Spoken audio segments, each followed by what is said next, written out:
Olá, para você que busca ter uma mente sábia. Muito bem-vindo. Nós estamos aqui para o nosso segundo episódio do nosso podcast e eu tenho aqui uma convidada que é minha amiga, que traz luz para todos os ambientes que ela chega.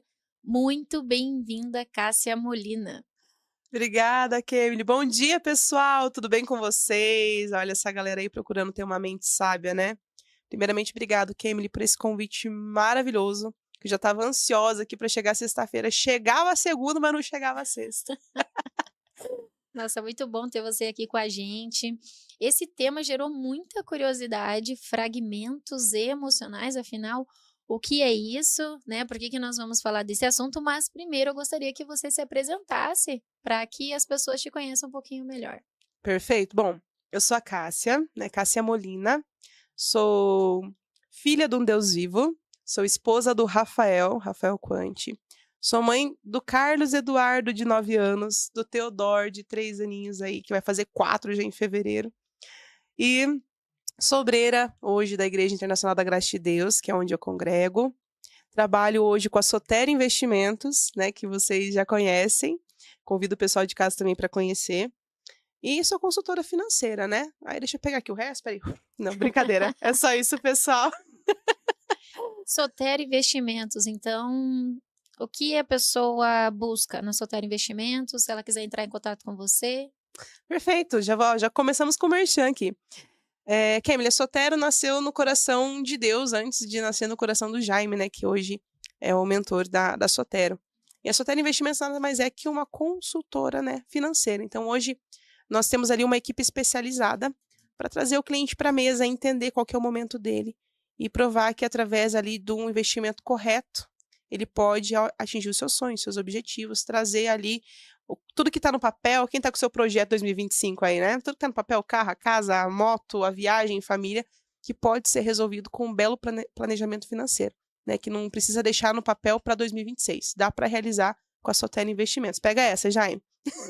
Isso aí, o chefe vai ficar muito feliz hoje. Vai. O Jaime e a Luana, né, que são aí os proprietários da Sotero, são grandes amigos, pessoas de Deus, e eu com certeza vou chamar a Luana aqui, inclusive, né, para ela trazer Sim. a grande experiência dela. Mas hoje vamos falar da experiência da Cássia. Bom, então, Cássia, vamos lá, vamos entrar no nosso tema e depois eu vou perguntar algumas coisinhas da sua vida aí, né? Você é sanguínea, a gente vai falar de temperamento um dia aqui, pessoal, né? Eu amo os sanguíneos, que são pessoas expansivas, faladeiras, nenhuma semelhança com meu marido, obviamente. E eu gosto que o sanguíneo, assim, você nem precisa perguntar muito, ele já fala tudo da vida dele.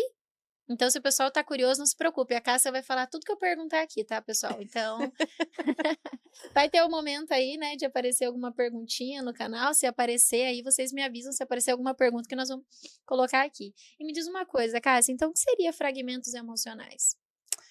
Essa pergunta gera muita curiosidade, porque fragmentos, né? Então a gente vê que são pedacinhos, são ali vários pedacinhos que a gente precisa juntar para entender o que é.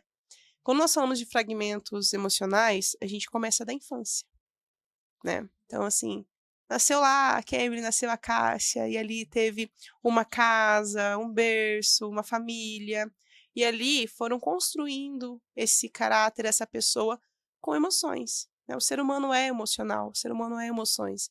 Então, nessa casa teve afeto, nessa casa teve companheirismo, nessa casa teve abandono, nessa casa teve momentos de tribulações, brigas. Como é que foi a saúde desse ambiente que hoje formou o adulto, né? Que hoje vos fala, né? Que formou o adulto Cássia, que formou a Kemily, que formou o Sandro, né? Que formou as pessoas que você convive. Então, fragmentos emocionais nada mais é que a construção do ser humano que hoje somos. É verdade. E me diz uma coisa, Cássia, você teve esse momento da sua vida de consciência, de algo que aconteceu na sua infância, na sua vida, que você pensou, poxa, eu tô carregando isso até aqui e eu acho que isso tá me prejudicando. Com certeza. Bom, falando um pouquinho de mim, né? Eu não gosto de falar de mim. É que assim, tanto para exemplo bom quanto para exemplo ruim, eu sempre gosto de falar de mim, que daí não tô atingindo ninguém, né? Verdade, tá Então é, certo. é a forma que os sanguíneos gostam de falar, né? Às vezes nem tá falando deles, tá? Fica a dica. Mas nesse momento, falando de mim mesma, eh, eu cresci num ambiente no qual a minha mãe sempre foi o alfa, né? Sempre foi ali quem liderava a casa, quem dava as ordens, né? Meu pai é caminhoneiro, então eu convivi sempre com a minha mãe resolvendo as coisas. E quando meu pai chegava, o que que era? Era festa, né? Então a gente derrubava a casa, a gente brincava. Até ali os meus 12 anos de idade, eu tive uma infância, como eu posso dizer, 100% com a minha mãe. Precisava de alguma coisa, era minha mãe. Precisava, tava com uma dor de cabeça, era minha mãe. Tava com febre, era minha mãe. Tava com virose, era minha mãe. Meu pai só por telefone. Então eu não tive uma paternidade muito presente nessa primeira infância. E a presença do meu pai era através de coisas, né? Eu gostava da Eliana. Agora eu já entreguei a idade, meu Deus. Gostava da Eliana. Quantos anos você tem, Eu Cássia? tenho 20 e 10. 20 e 10. Pessoal, eu tenho 20 e 12, tá? Pra quem gostaria de saber, não é 32. Exatamente. Não tenho 30, é 20 e 10. Você também quis a bebê da Eliana? Porque era o meu sonho até hoje, mãe. Você não comprou minha bebê da Eliana, tá? Não, eu não tive a bebê da Eliana. Eu tive uma paraguaixa, uma mochila, assim. Eu nunca gostei de boneca. Certo. Nunca gostei de Por que boneca. será, né, Cássia? Então, né, eu sempre, como minha mãe sempre foi a parte, depois ela vai assistir isso, meu pai, depois eu explico pra vocês, tá? Minha mãe sempre foi a parte mais masculina da casa, o provedor, Sim. o que resolvia, né? Ela não tinha muito tempo pra brincar, né? Então eu sempre vi minha mãe muito com essa energia masculina, que o Sandro até comentou no último podcast que eu acompanhei. Sim. Que essa energia masculina ali acaba tomando um lugar na casa que não é legal. Que a gente já vai entrar ali, Sim. que faz parte da identidade da pessoa. Que foi por uma extrema necessidade, né? Porque Exato. o seu pai não estava Não ali. estava. Porque tem mulheres que o marido está ali, Uhum. né? Mas ela mesmo assim assume esse papel, talvez por ter visto lá no fragmento emocional. Foi o que aconteceu comigo. Dentro desse fragmento de Uhum. ver a minha mãe ali, né, o tempo todo resolvendo, eu cresci com essa energia muito masculina, né? De, não, Uhum. eu resolvo. Né, meu pai no caminhão, eu montava no caminhão com meu pai, caminhão caixa seca ali só no tempinho da marcha, ia carregar com meu pai, então quando meu pai tava, eu queria muito dele, então todo o tempo que ele tava limpando caminhão, entrando de baixo, eu sei regular até freio de caçamba até hoje, porque eu vivi muito com Uau. o meu pai. Então eu sempre tava mais pro lado masculino, porque eu achava muito chato o que minha mãe fazia. Limpar a casa, não parava a casa Sim. limpa, né? Fazer as coisas ali de mulher não tinha muita valorização.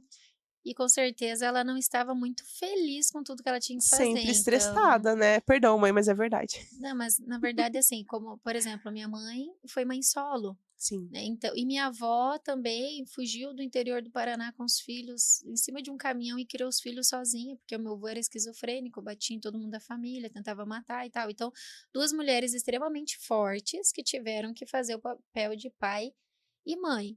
E aí, elas, obviamente, viviam a maior parte do tempo estressadas, porque elas não tinham outra opção. Então, quando a criança vê isso, ela pensa, eu não quero ser Não como quero elas, ser. porque a criança, ela não consegue assimilar que aquilo é importante. Tá dando de comer, tá, né, mantendo ali as contas da casa. A gente só consegue ver quem é mais feliz. Eu quero ser como o meu pai. O meu pai chega uma vez no ano e é Ah, feliz. Eu quero ser igual o papai, né? exatamente, exatamente. E dentro dessa primeira construção aí das minhas primeiras emoções, então eu era muito realizada quando eu estava fazendo coisas masculinas, né? E quando minha mãe pedia talvez para me lavar uma louça, para mim era a morte, era o fim, eu não queria fazer. Até hoje, né? Mas aí entrou no consenso, tá, gente? Hoje eu já entendi meus fragmentos aí emocionais, mas até hoje, quando o Rafa, meu esposo, lava a louça para mim é o céu, porque eu não gosto de lavar louça até hoje. Eu também não gosto. Graças a Deus, o meu marido que lava a louça lá em casa. Obrigada, amor, te amo. Vamos aplaudir de pé, igreja, vamos lá. Mas trazendo de novo para o contexto, então, sempre tive essa visão, né, da minha mãe sempre sendo a solução, a provedora e tal. E meu pai, poucos momentos, né, tipo na escola, tudo mais, meu pai em poucos momentos. Mas ainda assim, eu sei que eu faço parte de uma pequena parte da população que teve ainda um pouquinho da paternidade, É verdade. né? Só que a minha paternidade foi destruída aos meus 12 anos. Por conta de uma situação que eu quero até abrir aqui, que é uma doença, tá, pessoal? Se você está passando isso na tua casa, entenda que é uma doença. A dependência química é uma doença. Hoje eu não sei como é que tá a situação dos nossos caminhoneiros, né, que carregam o Brasil aí, mas o caminhoneiro ele chega numa fase que ele tem que dar conta das viagens e acabam conhecendo coisas que não são lícitas, né. Tem alguns que a gente conhece aí, que é os mais popularzinho, né, Rebites, essas coisas, mas as coisas começam a agravar aos meus 12 anos de idade, e meu pai se afunda no mundo das drogas. E depois dos 12 anos, aí sim, eu vi a minha mãe mais masculina possível.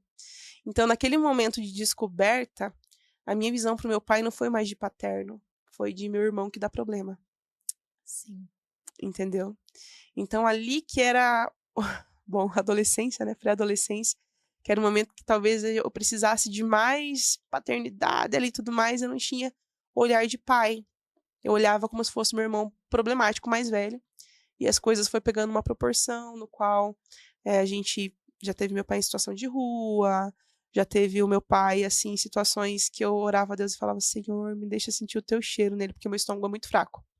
Então, até quando a gente vai fazer missões e tal, evangelizar, eu falo: Senhor, prepara o meu estômago, pai, porque se eu sentir um cheirinho assim, eu já, entendeu? E eu não queria fazer isso pro meu pai. Sim. E o Senhor foi maravilhoso e tal, a gente resgatou ele várias vezes, internou várias vezes.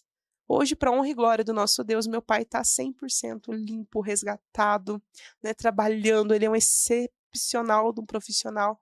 E hoje a nossa relação voltou a ser paterna, mas foi todo um decidir, tanto da minha parte, principalmente tanto da parte dele.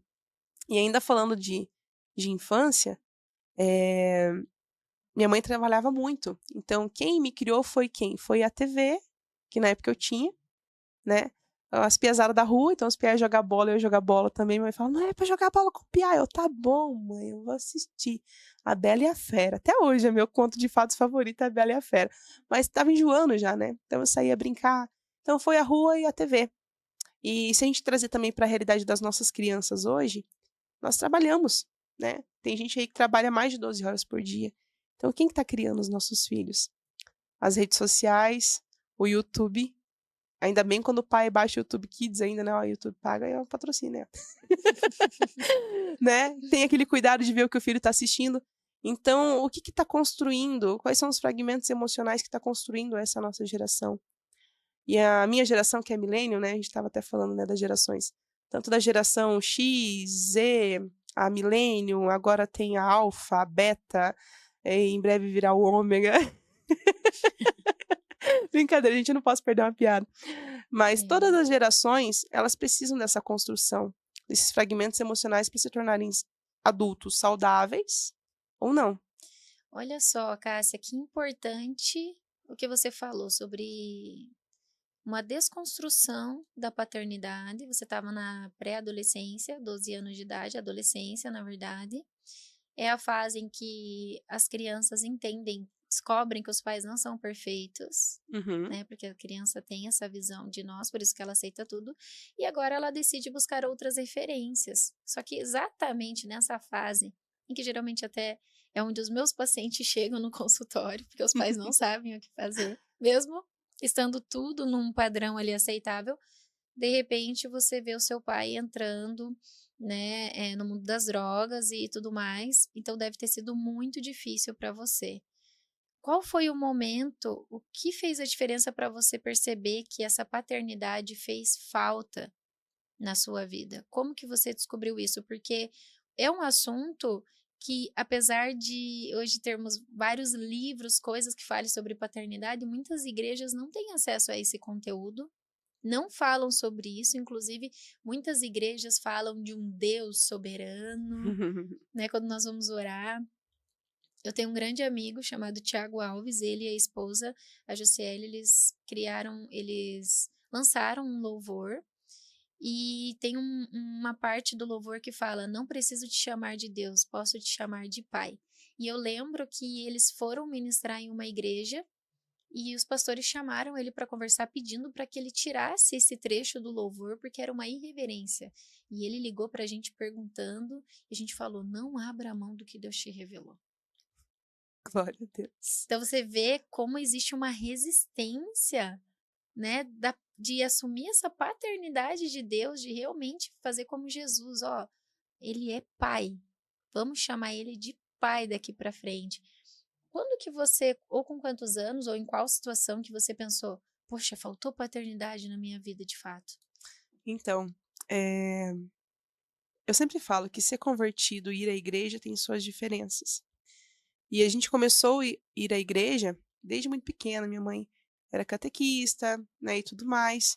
Aí teve um dia que uma mulher chamou minha mãe para ir na igreja, que hoje nós frequentamos, e eu comecei a frequentar. E eu lembro que um dos primeiros louvores que eu me apaixonei, né, qualquer semelhança é mera coincidência, foi Pai, do Diante do Trono. Pai, meu Pai, meu papai. E eu lembro que eu cantava aquele louvor assim, era uma dor no meu peito, assim, que eu cantava, Abba Pai, Abba Pai. Mas quando eu cantava no início, não era pro Pai Todo-Poderoso. Eu queria que meu pai me visse. Eu queria que meu pai visse como eu estava indo bem na escola, eu queria que meu pai visse que era melhor estar em casa, que era melhor estar com a gente. Eu falava, olha pra mim, né? Que tem um trecho que fala, olha pra mim. E eu cantava no início dessa forma. Certa vez, a igreja promoveu um encontro com Deus. E eu lembro, assim, como se fosse agora, né? O movimento, o encontro. E teve um momento que alguém veio ministrar e falou palavras no pezinho do meu ouvido. Falou assim: "Filha, eu te vejo. Eu te vejo, eu te amo e eu sou teu pai". Uau. E a partir daquele momento é como se eu tivesse feito uma PNL, uma programação neurolinguística, entendendo que o meu pai precisava também de um pai, que meu pai também um dia sofreu abandono paterno, e que naquele momento ele precisava de cuidados e oração. E que o pai que eu teria naquele momento seria o Deus Pai Todo-Poderoso, o Alfa, o Ômega, o início e o fim. Era dele que eu precisava. E ele ali se apresentou a mim naquele encontro com Deus. E a partir daquele momento, eu cheguei em casa, eu já não me importava mais se. Não que não fizesse diferença, tá? Não me entendam mal, gente, a minha colocação. Mas eu não me importava mais se meu pai estava vendo ou não. Eu chegava no secreto no meu quarto e ali eu me derramava, ali eu cantava louvores, ali eu dançava, ali, né, até hoje a gente tem um projeto na igreja que se chama Quarto Rosa. E quando as meninas vêm para o Quarto Rosa, né, a gente sempre troca testemunhos, e até hoje eu tenho minhas sapatilhas de dança, que foi o primeiro ministério que eu abracei na igreja. E quando eu tô muito angustiada, muito triste, eu coloco qualquer louvor, minhas sapatilhas, e ali eu danço, e ali eu adoro, e ali eu tenho encontro com o meu pai. Então, desde aquele encontro com Deus até os dias de hoje, os fragmentos emocionais que eu estava trazendo até ali, foi como se Deus tivesse unido todos e falado: olha, filho, isso aqui é o que o homem te entregou. Mas o que eu te entrego, a partir de agora, é a sua identidade, é o seu propósito. Você é minha filha e filha amada. Uau, que perfeito. Nossa, sem palavras para esse testemunho, porque na verdade é o momento que você sente que nasceu.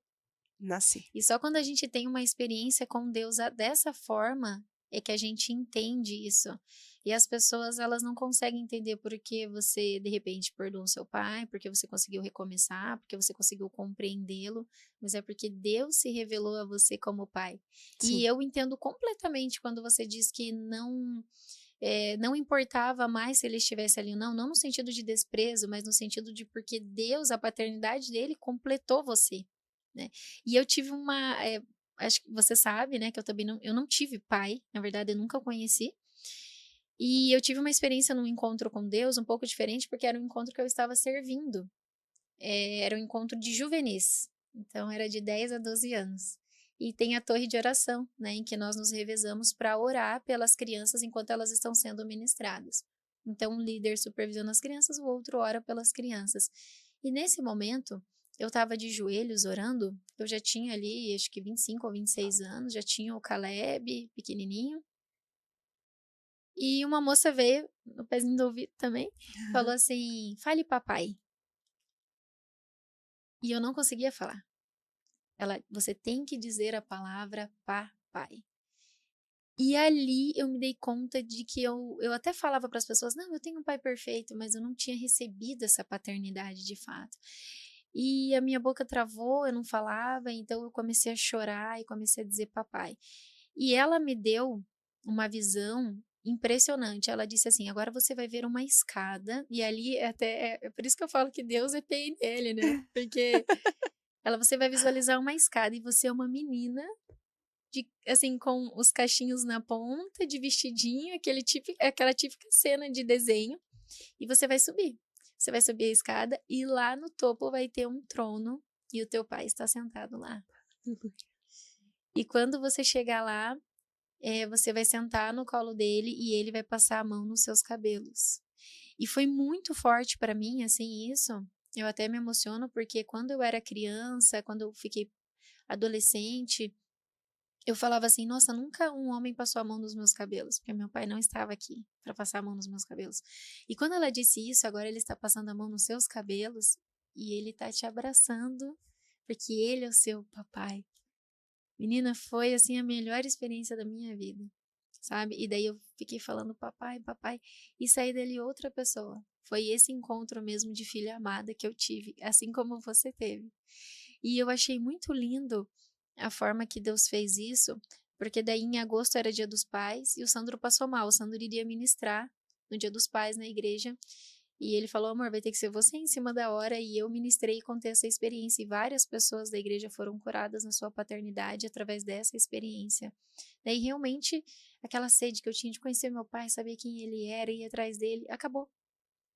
Né? Pode ser que um dia ele apareça, mas Sim, eu entendi que eu não precisava mais dele nas situações difíceis da minha vida, que com certeza você também já deve ter vivido. sim, De, ai, se meu pai tivesse aqui, isso não teria acontecido. sim, sim. Assuntos até delicados, né? Mas a dor da paternidade, a dor de um pai, ela é mundial. Sim, com certeza. E até assim, por exemplo, eu não conheci o meu pai, você conheceu o seu pai, mas conviveu pouco, mas tem os pais que estão ali todo dia. E ausentes.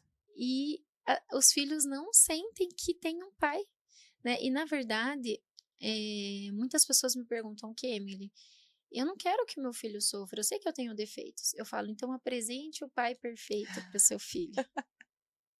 Sim, Então, mesmo quando, eu sou um bom pai, eu brinco com os meus filhos, eu socorro a casa, meus filhos não precisam ver a minha mulher tomando a frente de tudo.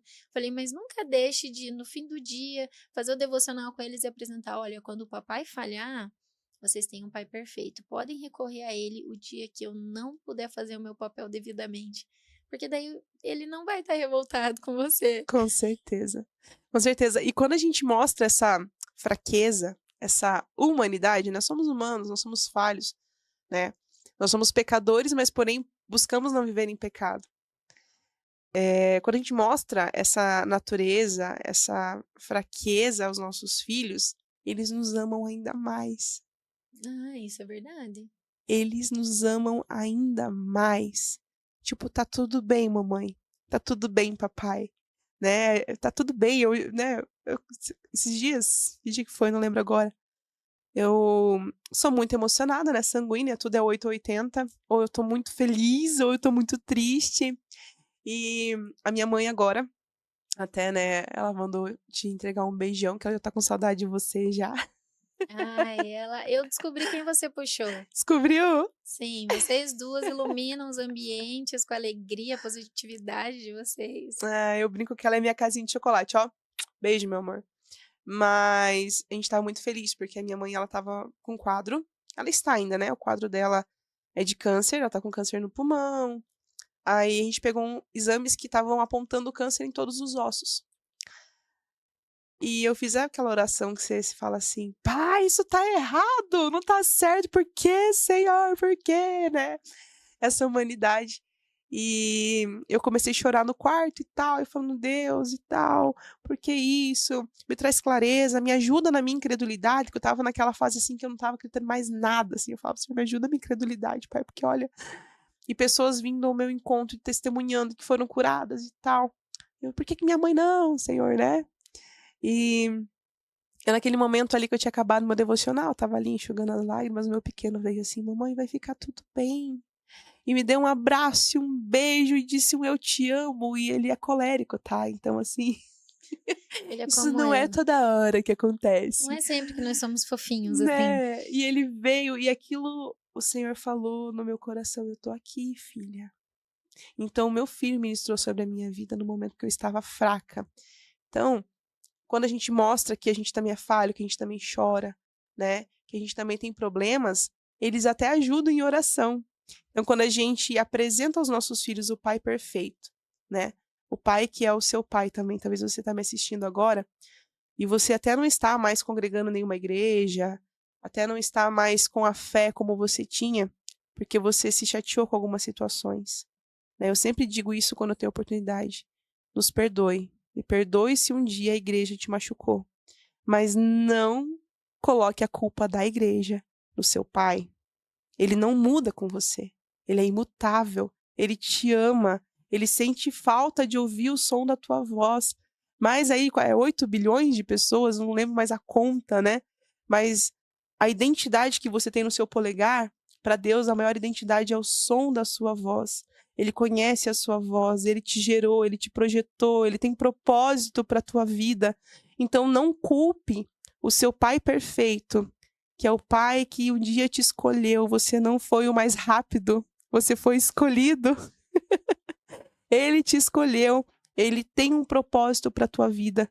Então não ocupe o espaço que Deus tem para a tua vida com outras coisas, né. Eu lembro que eu passei essa fase da rebeldia e eu tentei ocupar o espaço de Deus na casa de amigos, com outras coisas, bebidas, né, drogas lícitas, né. E eu vi que o tempo todo estava vazio. Eu saía de segunda a segunda, né, coitada da minha mãe, mãe me perdoa, mas seus joelhos valeram a pena. Eu saía de segunda a segunda e tentando buscar e preencher aquele vazio, aquele vazio, aquele vazio. E um dia eu entendi que aquele vazio tinha exatamente o tamanho do meu pai, o tamanho de Deus. E toda vez que eu encontro pessoas que se chatearam com pessoas dentro da igreja, né, que confundem a igreja homem com o verdadeiro reino. O reino não tem a ver com a igreja material, não tem a ver com as pessoas ali, né, tem a ver com que Deus tem para tua vida. A gente tem que congregar, sim, a palavra diz até mesmo sem vontade, mas não confunda pessoas com seu pai. Ele te ama, ele é perfeito e ele tá com saudade. Eu não sei com quem que ele tá falando aí, mas o Senhor tá com saudade da sua voz, do seu louvor, da sua adoração. Amém. Olha, a igreja, ela é um desafio, né. Nós pastoreamos igreja por 10 anos. Eu ouvi muitas pessoas falarem sobre liderança abusiva como um problema, mas eu como pastora também me senti muito abusada em muitas situações. Sim, Um pastor se sente muito usado, sim. né, enquanto você está ajudando financeiramente, você está dando o seu tempo, você está dando a sua energia, a sua preocupação, ok. O dia que você comete algum erro, você é um narcisista e você não fez nada, né. Então, as circunstâncias são difíceis para todos em termos de relacionamento. Quando as pessoas vêm reclamar de algum pastor, eu falo: "Olha, veja se você também não magoou alguém". Uhum. Então eu acho que isso faz parte dos fragmentos emocionais, de lá atrás, Total. nossa mãe ter falhado com a gente, nosso pai ter falhado com a gente, e as pessoas espelharem isso numa figura de liderança, né, projetar isso, de que sempre tem alguém responsável pelo nosso problema. E o dia que a gente descobrir que nós temos o controle de mudar isso, né, por exemplo, eu já senti muita raiva da igreja, sendo pastora. Eu não quero mais pastorear esse povo, mas eu só Ingratos. né, mas eu só saí o dia que Deus falou: "Filha, não quero mais você nessa igreja, eu quero que você faça algo diferente". Mas eu vejo, assim, que enquanto a gente continuar responsabilizando as pessoas por causa das nossas dores emocionais, a gente não vai avançar. Então essa palavra que você deu agora, ela é muito importante, porque Deus, ele quer filhos maduros. Não meninos. Exato, porque quando você tem um filho pequenininho, nós temos filhos pequenininhos, a gente coloca uma responsabilidade ou outra na mão deles. A Cássia acabou de me mostrar um vídeo. Foi o caçulinha? Foi o Theo, o Theozinho. O Theo estava lavando louça, espirrou detergente no olho dele, Que dó. né? Porque por isso que nós colocamos poucas responsabilidades, porque eles estão aprendendo e ele estava lavando um potinho que era algo seguro. Jamais a gente colocaria, Um quem sabe, vidro. um copo, né? Por quê? porque ele ainda está imaturo para isso. Mas Deus, ele quer filhos maduros. Existe um momento ali que não tem como a gente ter muita responsabilidade, a gente tem que ser cuidado, mas vai chegar o dia que você tem que ter responsabilidade.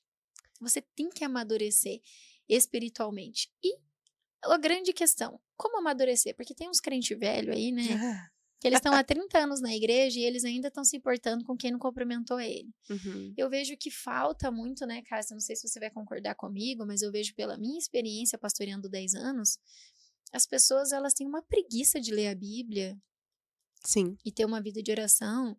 E não adianta. Como você vai entender o teu propósito se você não conhece a palavra de Deus? Como ter uma mente sábia Se você não conhece. se você não busca a sabedoria? Porque Jesus, ele é a própria sabedoria. E para quem não sabe, Jesus, ele é a própria palavra. Quando você manuseia a Bíblia, você está manuseando ali Jesus e ele é a sabedoria. Então, você também percebeu, trabalhando todos esses anos na igreja, que as pessoas não têm muito conhecimento bíblico? Nem só conhecimento bíblico. Eu conheço pessoas, Kemily, que não me entendo mal, mas pessoas que é igual Satanás, que conhece a palavra melhor do que muito crente, mas não as pratica, né? Ali tem uma parte que diz: isso queima no meu coração, que um dia o Senhor vai dizer: vinde a mim, benditos do meu Pai, porque eu te conheço. Como que Jesus vai te conhecer? Ah, porque eu vi que estava lá na igreja tal, placa tal, tal dia, segunda, quarta, sexta, sábado, domingo, conheço. Não. Ah, não, porque tem outra passagem que fala: em teu nome eu curei enfermos, expulsei demônios. Aparta-te de mim, eu não te conheço. Como assim? Simples. Você está indo na igreja, colocando a culpa e o fardo em cima de pastores, de obreiros, de atalaias, né? Cada igreja tem uma nomenclatura. E você não tem o teu momento com Cristo. Entra no teu quarto, fecha a porta. E ali Sim. falarei contigo, né? E todas as vezes que eu vejo ali, quando eu pego nos meus devocionais, que Deus vai falar a alguém, ele fala: se coloque de pé para que eu te fale. Ele falou isso para Josué: tem de bom ânimo, eu sou contigo. Ele falou isso para Elias quando estava na caverna, em depressão, em crise de identidade, depois de ter, né, descido fogo do céu e Deus provado que era Deus na vida de Elias. Uma mulher fez Elias se trancafiar numa caverna e ali se entregar, né, em depressão. Então todo mundo passa por essa crise existencial, por essa crise de identidade, e muitas vezes pedem até a morte. Mas voltando para o contexto ali que você trouxe para mim, hoje nós vemos dentro da igreja meninos, bebês, que às vezes o pastor quer dar até uma palavra mais maçuda, né? A gente sabe que a criança, ela sai do aleitamento materno, vai para uma papinha, aí vai para uma batatinha amassada, aí daqui a pouco tá comendo arroz e feijão, daqui a pouco tá igual o Theo com a costela no dente, né? Mas é todo um processo para que a gente possa ter um alimento sólido, né? Sim, e eu lembro, você dando esse exemplo, nós como mães, nós sempre vamos ter os melhores exemplos sobre isso, né? Eu lembro que a minha mãe, ela gostava de dar tudo amassadinho, com medo de engasgamento, né? E a gente foi estudando um pouquinho, vendo que você pode dar os legumes inteiros ali, cozidos para criança e tal. E aí chegou um dia que acho que a minha sogra estava dando maçã raspadinha e as crianças já eram grandes. Eu falei: sogra, essas Tudo crianças têm que morder a bem. maçã.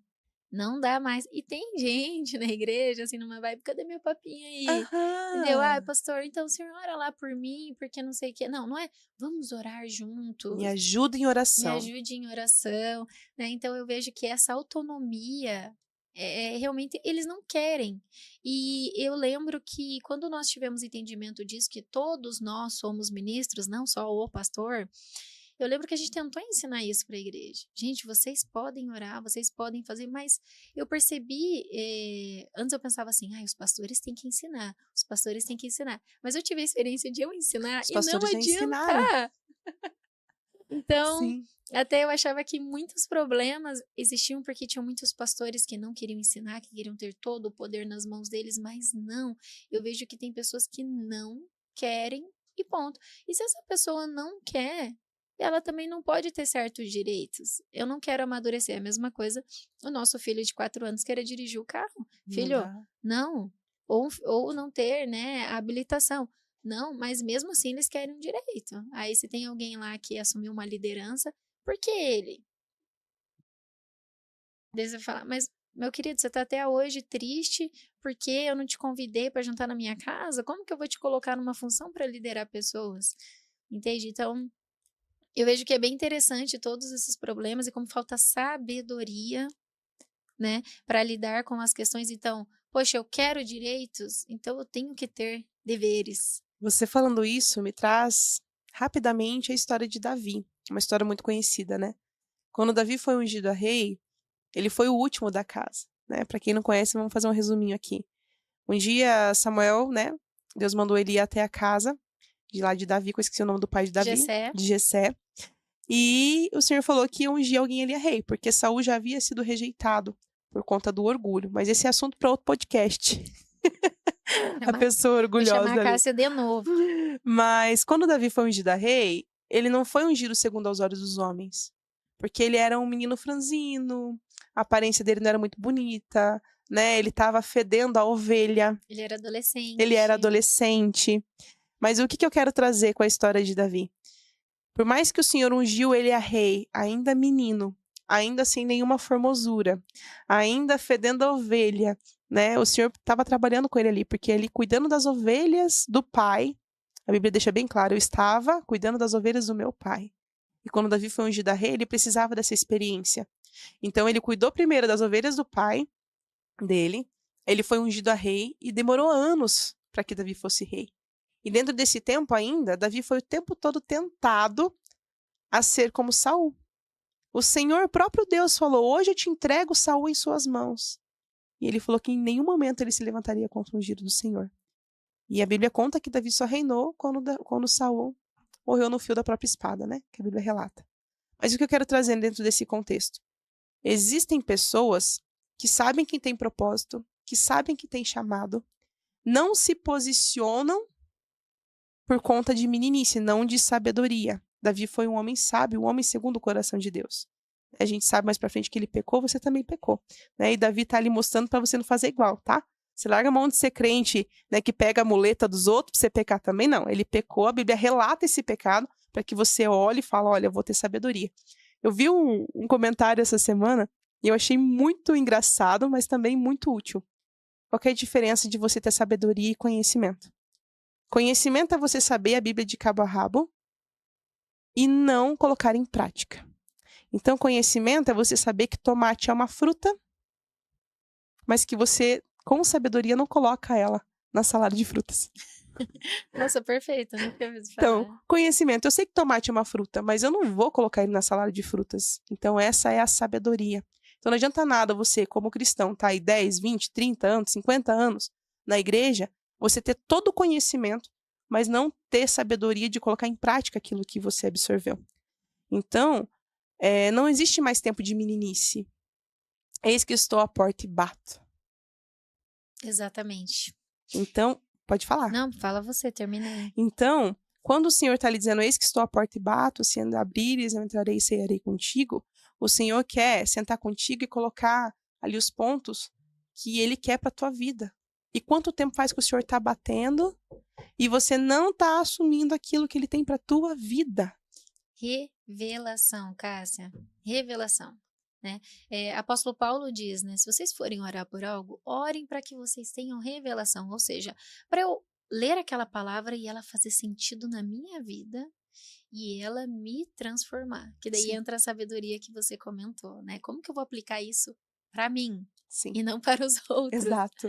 Né? E eu gosto muito, por isso que eu falo que nossa, a palavra de Deus ela é maravilhosa. Eu sempre brinco, quem gosta de novela tem que ler Gênesis. Ou novela boa é o tal do Gênesis, Opa. Cada situação que acontece lá, né?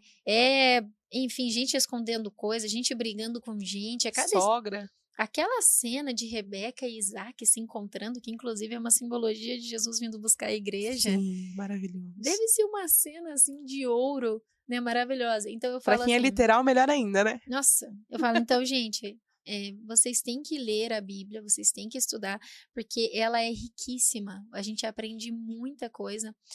E o nosso tempo está acabando, Não infelizmente. acredito, passou tão Sim, rápido. passou muito rapidinho. A gente começou um pouquinho atrasado, isso pegou um pouquinho do nosso tempo, mas não tem problema, eu vou te chamar aqui mais vezes, né? Mas eu gostaria muito de te agradecer por ter vindo aqui, por somar com a gente, por derramar sobre a vida de outras pessoas, que é uma coisa que você gosta muito de falar. E eu quero finalizar com uma pergunta para você que tem a ver com o tema do nosso podcast aí, Mente Sábia. Qual foi o momento da sua vida que te exigiu uma sabedoria divina? Que assim, se fosse depender de você, você ia chutar o pau da barraca, você não ia saber o que fazer, eu ia chorar, mas Deus te deu um discernimento que você falou ou você fez algo e alguém disse assim, Cássia, foi Deus na sua vida, hein? Porque isso é fora do normal. Aconteceu, você lembra? Olha, a minha memória é curta, mas em situações assim eu tenho um leque. Não, brincadeira. Em algumas situações já aconteceram na minha vida que se fosse na minha carne eu teria rodado, né, a baiana, como diz o ditado popular, né, tinha brigado, tinha esbravejado. E eu respirei e fiquei quieta. Gente, eu fiquei quieta. Para quem não sabe, para um sanguíneo isso é quase impossível, porque o sanguíneo é extremamente impulsivo. Exatamente. Mas por que que isso aconteceu? Eu não vou citar nomes porque senão eu vou expor a pessoa. Mas a pessoa chegou me acusando de várias coisas e tal, e tal, e tal. E naquele momento foi como se Deus tivesse colocado uma lupa nos meus olhos. E eu enxerguei naquele momento que o problema não era comigo. O problema era dela. Perfeito. Então ela tava ali, bravejando e tal, e tal. E eu, tá tudo bem? Você quer um abraço? E ali eu quebrei a pessoa. E ali a pessoa chorou bastante. E ali a pessoa pediu perdão. E ali eu também perdoei. E foi uma coisa linda da parte do Senhor. Mas o que eu quero deixar claro nesse comentário é que, às vezes, não é contigo. O que é contigo é você assumir a identidade que Cristo te deu, a tua identidade está em Cristo. Os teus fragmentos emocionais serão resolvidos em Cristo. E a partir desse momento você decide a reagir. O Jaime fala muito essa frase. Agir como Cristo é fácil. Difícil é reagir como Cristo. Então, no momento que você reage como Cristo, você entende a sua identidade. Naquele momento, eu reagi como Cristo. Eu abri os braços e falei, tá tudo bem? Você quer um abraço? E às vezes é isso que Cristo faz com aquele pior pecador que você imagina. Ele tá revoltado, ele tá numa crise de identidade, ele não sabe nem o que ele quer da vida, ele quer só matar alguém. E o Senhor, com a sua infinita sabedoria, abre os braços e diz, vinde a mim, bendito, vinde a mim não, perdão. Vem, filho amado, vem como estás. Só que você vem como você tá. Só que você não permanece como você chegou. Há uma transformação, há um PNL. E os seus fragmentos emocionais ali, naquele momento, são resolvidos. Perfeito, Cássia. Muito obrigada. Eu Amo que muito agradeço. você. Eu te amo. Nós nos amamos. Muito. E eu vou te chamar para o próximo. Quero deixar você se despedir agora. Kemily, fica aqui a minha gratidão, né, a Kemily, ao Sandro, a família de vocês que a gente aprendeu a amar de uma forma assim, que não tem explicação, né? E agradecer a esse espaço maravilhoso, agradecer a oportunidade que o Senhor me deu nessa manhã de falar um pouquinho sobre o que Ele fez na minha vida. E tô aí disponível para as próximas, né? No que precisar, eu fico à disposição de vocês. E eu quero deixar claro aqui a minha admiração por esse casal que só tem derramado na vida dessas pessoas, mas em particular a admiração que eu tenho por você, Kemily. Você é essa mulher que não ergue a mão para o feminismo, mas sim uma mulher feminina. E através da sua feminilidade, você tem alcançado vidas. E Cristo tem usado você cada dia mais. Que Deus te abençoe, te prospere e que você alcance cada vez mais vidas em nome de Jesus. Amém, Cássia. Eu te agradeço muito por essas palavras. Também admiro muito você e espero que a gente continue caminhando velhinhos juntos aí nessa amizade. Amém. Cafezinho super faturado. Bora? Bora. Gente, um ótimo dia para vocês. Que Deus abençoe vocês e até a próxima. Tchau, tchau.